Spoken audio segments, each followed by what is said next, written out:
नमस्कार। आज हम राजनीतिक आधुनिकीकरण यानी कि पॉलिटिकल मॉडर्नाइजेशन पर चर्चा करेंगे। राजनीतिक आधुनिकीकरण राजनीति विज्ञान में एक आधुनिक तथा नूतन अवधारणा है। इसने राजनीतिक विश्लेषण में आधुनिक दृष्टिकोण को विकसित किया है।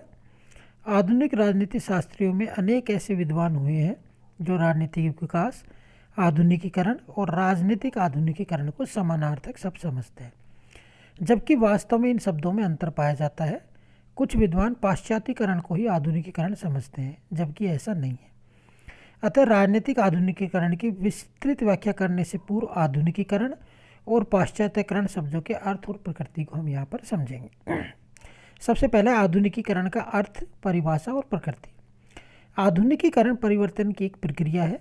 यह समाज को आगे की ओर धकेलने वाली प्रक्रिया है। यह कोई स्थैतिक यानी कि स्थिर नहीं है, बल्कि निरंतर चलती रहने वाली प्रक्रिया है। यह कोई सरल अथवा एक पक्षीय प्रक्रिया नहीं है। यह एक जटिल एवं बहुपक्षीय या बहुआयामी प्रक्रिया है। यह वस्तुतः परिवर्तनों की समग्रता है। इसका संबंध नागरिक, औद्योगिक, लोकीकरण, शिक्षा, संचार, सहभागिता से ही नहीं है। साथ ही इसका संबंध राष्ट्रीय दृष्टिकोण, समाज के सभी स्तरों पर प्रवेश, एकीकरण आदि तत्वों से भी है। एसपी वर्मा कहते हैं, उनकी किताब है पॉलिटिकल या मॉडर्न पॉलिटिक थ्योरी एमपीटी में कहा है कि आधुनिकीकरण को एक विशिष्ट घटना समझा जाता है जो कि आर्थिक विकास के क्षेत्र में क्रांतिकारी परिवर्तन लाती है। यह मुख्यतः जिन क्षेत्रों में परिवर्तन लाती है वे हैं औद्योगिकीकरण और भौतिक उन्नति की दिशा में, राजनीतिक व्यवस्थाओं की प्रकृति और विषय वस्तु में, जीवन के सामाजिक और मनोवैज्ञानिक क्षेत्र। अन्य विचारकों ने भी इसके अलग अलग परिभाषा देने का प्रयास किया है जो निम्न प्रकार से हैं। जैसे क्लॉड वेल्च कहते हैं कि आधुनिकीकरण एक ऐसी प्रक्रिया है जो साधनों के विवेकपूर्ण उपयोग पर आधारित है। यह प्रक्रिया आधुनिक समाज की स्थापना के उद्देश्य से युक्त होती है। दूसरा है लर्नर कहते हैं कि आधुनिकीकरण विवेकपूर्ण परिवर्तन की प्रक्रिया है। हंटिंगटन के अनुसार आधुनिकीकरण एक बहुपक्षीय प्रक्रिया है जिसमें मानव की गतिविधियां एवं विचारों के सभी क्षेत्रों में परिवर्तन शामिल होता है। आधुनिकीकरण तथा पाश्चात्यकरण। अनेक लोग आधुनिकीकरण या पाश्चात्यकरण को ही आधुनिकीकरण की संज्ञा देते हैं, लेकिन आधुनिकीकरण और पाश्चात्यकरण दोनों समानार्थक अवधारणाएं नहीं है। इनमें कुछ मूलभूत अंतर भी पाए जाते हैं जो निम्न प्रकार से हैं। पहला आधुनिकीकरण एक मूल्य युक्त अवधारणा है, वैल्यू लेडन कॉन्सेप्ट है। इसलिए हर प्रकार का परिवर्तन आधुनिकीकरण नहीं होता। उस परिवर्तन को ही आधुनिकीकरण कहा जाता है जो समाज को आगे की ओर धकेलता है, पीछे की ओर नहीं झोंकता है। पाश्चात्यकरण वैल्यू फ्री कॉन्सेप्ट है, यानी कि मूल्य मुक्त अवधारणा है। पाश्चात्यकरण एक मूल्य मुक्त अवधारणा है। इसका न कोई क्रम होता है और न कोई दिशा होती है। दूसरा है आधुनिकीकरण एक तर्क संगत या विवेकपूर्ण अवधारणा है। आधुनिकीकरण एक तर्कसंगत अवधारणा है। इसमें परिवर्तन केवल विवेक पर ही नहीं बल्कि सामाजिक मूल्यों पर भी आधारित होते हैं। इसमें वस्तुतः समाज के मूल्य, साध्य और लक्ष्य ही निर्धारित करते हैं कि कौन सा परिवर्तन अच्छा है और कौन सा बुरा है, कौन सा परिवर्तन आगे की ओर ले जाने वाला है और कौन सा अधोगति को पहुंचाने वाला है। एमएन श्रीनिवासन ने आधुनिकीकरण को सामाजिक प्रगति के अवतार की संज्ञा दी है। वहीं पाश्चात्यकरण है भौतिकवादी या आडंबरी अवधारणा है। पाश्चात्यकरण भौतिकवाद है। अनेक बार इसके भौतिकवाद के उपयोगितावाद का अभाव होने से यह मात्र आडंबरी या दिखावटी और शुष्क बनकर ही रह जाता है। आइए अब हम देखते हैं राजनीतिक आधुनिकीकरण क्या है। सबसे पहले हम इसका अर्थ, परिभाषा और प्रकृति पर चर्चा करें। राजनीतिक विकास की भांति राजनीतिक आधुनिकीकरण को भी कोई सुस्पष्ट अथवा सुनिश्चित परिभाषा नहीं दी जा सकी है। इसे केवल अच्छी प्रकार से समझा जा सकता है। विभिन्न लेखकों ने इसकी निम्न प्रकार से समझाने का प्रयास किया है।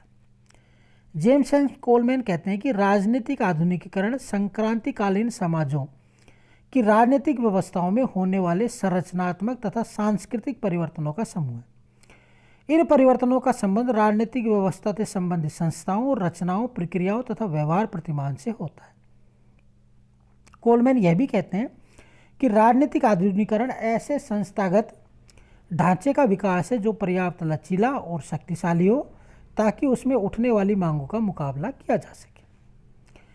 संस्था का ढांचा इतना लचीला अवश्य होता है कि मांग को प्रस्तुत करने का न केवल अवसर उपलब्ध हो, बस कि उसमें उचित मांग को स्वीकार करने और अनुचित मांग को ठुकराने की क्षमता भी हो। क्लाइडी वेल जूनियर कहते हैं कि राजनीतिक आधुनिकीकरण एक ऐसी प्रक्रिया है जो संसाधनों के विवेकपूर्ण उपयोग पर आधारित है और जिसका उद्देश्य आधुनिक समाज की स्थापना करना हो। बेंजामिन स्वार्ट्स के अनुसार राजनीतिक आधुनिकीकरण विविध मानवीय उद्देश्यों के लिए मानव के भौतिक और सामाजिक पर्यावरण के विवेकपूर्ण नियंत्रण के लिए मानवीय ऊर्जा का व्यवस्थित, सतत और शक्तिशाली उपयोग है। हंटिंगटन कहते हैं कि राजनीतिक आधुनिकीकरण एक ऐसी बहुपक्षीय प्रक्रिया है जिसमें मानवीय विचार और क्रियाओं के सभी क्षेत्रों में परिवर्तन शामिल होते हैं। राजनीतिक आधुनिकीकरण के प्रमुख आयाम या डायमेंशन क्या हैं? पहला है मनोवैज्ञानिक। इसमें लोगों के मानकों, नॉर्म्स, मूल्यों, दृष्टिकोणों और अभिविन्यासों में परिवर्तन शामिल होता है। दूसरा है बौद्धिक। इसमें पर्यावरण के बारे में व्यक्ति की अत्यधिक जानकारी और अधिक साक्षरता व जनसंचार के माध्यमों से ज्ञान का विस्तरण किया जाता है। तीसरा है जनानिक यानी डेमोग्राफिक। इसमें लोगों के जीवन स्तर में सुधार, लोगों की संचलनशीलता में प्रगति और नगरीकरण शामिल है।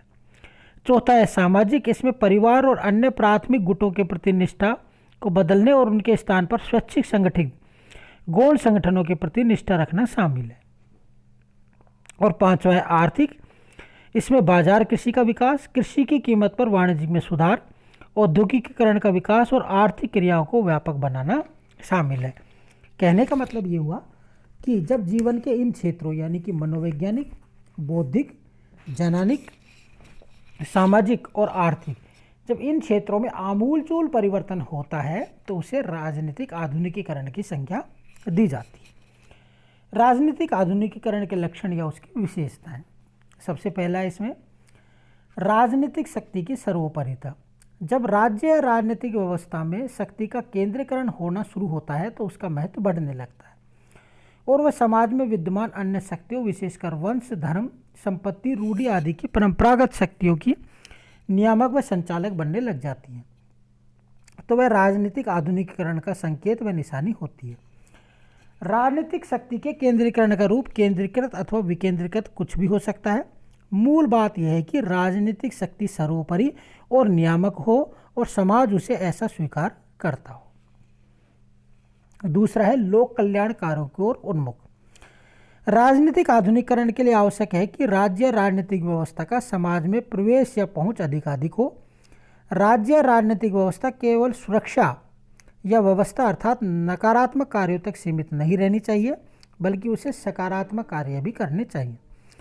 या राज्य या राजनीतिक व्यवस्था लोक कल्याणकारी कार्यों में जितना लीन या लगी हुई होगी उतना ही वह राजनीतिक आधुनिकीकरण की प्रतीक या निशानी होगी। तीसरा है दोहरी प्रक्रिया। दोहरी प्रक्रिया राजनीतिक आधुनिकीकरण का मूल लक्षण ही नहीं है, उसकी आवश्यकता है।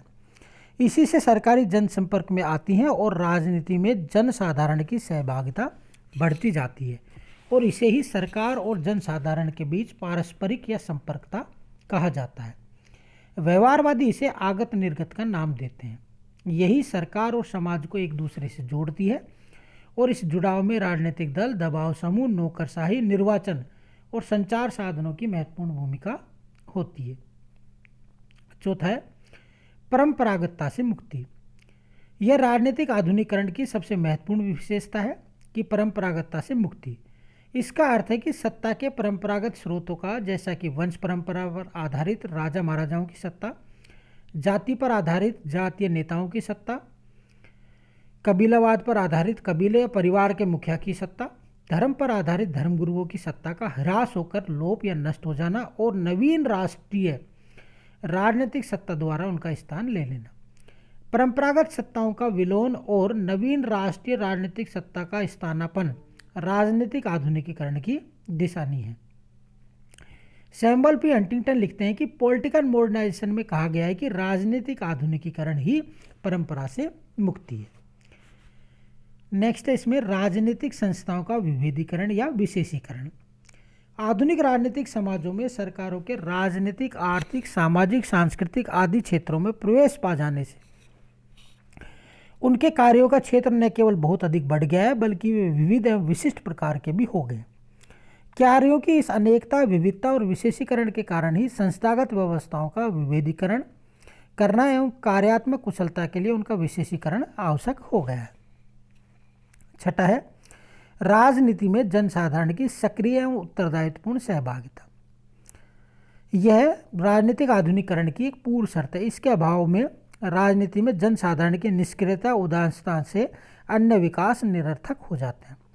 राजनीति में जनसाधारण की सक्रिय व उत्तरदायित्वपूर्ण सहभागिता से ही राजनीतिक व्यवस्था के लाभ समाज के सभी वर्गों तक पहुंच सकते हैं, अन्यथा वे इससे वंचित रह जाएंगे। नौकरशाही का व्यापक आधार। राजनीतिक आधुनिकीकरण के लिए केवल इतना ही होना पर्याप्त नहीं है कि सरकार के बढ़ते हुए कार्यों के निष्पादन के लिए नौकरशाही का वृहद आकार हो, बल्कि इसके लिए यह भी आवश्यक है कि नौकरशाही की भर्ती का आधार भी वृहद अथवा व्यापक हो। दूसरे शब्दों में, सेवाओं में भर्ती के लिए न केवल प्रक्रियात्मक व्यवस्थाएं हो बल्कि पदाधिकारियों और प्रशासकों को वास्तव में समाज के सभी वर्गों से लिया जाना चाहिए। आठवां इसके अंतर्गत क्षमता। किसी राजनीतिक व्यवस्था की सामाजिक या राजनीतिक क्षमता में वृद्धि राजनीतिक आधुनिकीकरण की सबसे महत्वपूर्ण विशेषता है। इसमें राजनीतिक व्यवस्था अधिक सक्षमता तथा प्रभावशाली ढंग से कार्य करती है। नवा है संचार। राजनीतिक आधुनिकीकरण में संचार साधनों की अहम भूमिका होती है। वर्तमान में संचार व्यवस्था का बहुत ही परिष्कृत रूप विकसित हो रहा है, जिससे जनसंपर्क की गतिविधियों में विस्तार हुआ है और इससे राजनीतिक आधुनिकीकरण की प्रक्रिया में वृद्धि हुई है। नेक्स्ट अगली क्लास में। Thank you.